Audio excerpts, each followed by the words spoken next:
Toto bude príbeh o človeku, ktorý sa dotkol mesiaca. Príbeh o človeku, ktorého korene siahajú na Slovensko.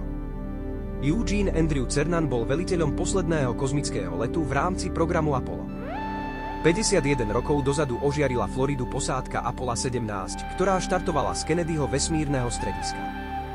Po niekoľkodňovej ceste pristáli na mesiaci, kde strávili 3 dni. Dokopy za 22 hodín nazbierali 110 kg vzoriek a 14. decembra roku 1972 z mesiaca štartujú slovami Eugena Cernana.